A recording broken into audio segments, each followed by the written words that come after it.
حضرت حسن بصری رحمۃ اللہ تعالیٰ علیہ ارشاد فرماتے ہیں کہ میں دریا کے کنارے گیا تو وہاں میں نے ایک شخص کو دیکھا، ایک خاتون کی گود میں سر رکھ کے بیٹھا اور قریب ایک بوتل بھی پڑی ہے۔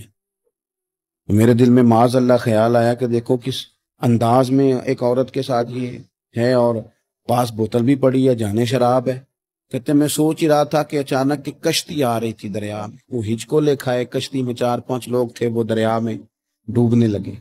وہ آدمی تیزی سے اٹھا، دریا میں چھلانگ لگائی، پہلے ایک کو نکالا، پھر دوسرا نکالا، پھر تیسرا نکالا، ایک بندہ رہ گیا۔ کہنے لگا حضور مجھے تو آپ نے گناہگار سمجھا، میں تو بڑے غلط انداز میں جہاں بیٹھا ہوں، آپ نے جو سوچا چلیں گے چوتھا بندہ آپ نکالنا ہے، کرے نا یہ کام، کرے نا یہ کام۔ بڑے بھولے بھالے، بڑے اللہ والے، ریاض آپ کو بس ہم ہی جانتے ہیں، اتنی جلدی فتویٰ۔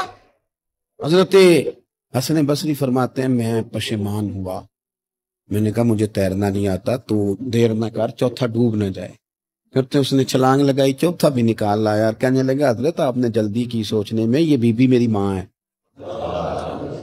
اور یہ سرکے کی بوتل ہے۔ ہم ماں بیٹے کا یہ مشغلہ ہے کہ یہ وہ جگہ ہے جہاں آ کے لوگ مسافر اترتے ہیں، اور یہاں سے کسی کا گھر 100 میل ہے، کسی کا 200 میل ہے۔ ہم صبح سرکہ، کھجوریں، روٹیاں لے کے یہاں آتے ہیں، مسافروں کی نوکری کرتے ہیں، کوئی پریشان ہو تو مدد کرتے ہیں۔ حضرت خواجہ حسن بصری فرماتے ہیں میں نے معافی مانگی، ان سے بھی مانگی، رب سے بھی مانگی۔ انہوں نے مانگ لی نا بزرگ تھے، پر ہم کو نہیں تیار مانگنے کو۔ ہم ہر وقت بدگمانیاں، وہ فلانا فلانے جرم کرتا تھا، میں اسے اب کیسے نیک مان لوں؟ بھئی اب وہ نمازی ہے، خدا کے گھر آتا جاتا ہے، اب اللہ کی بارگاہ میں حاضر ہوتا ہے۔ جب رب نے معاف کر دیا تو بھی سوچ بدل جا۔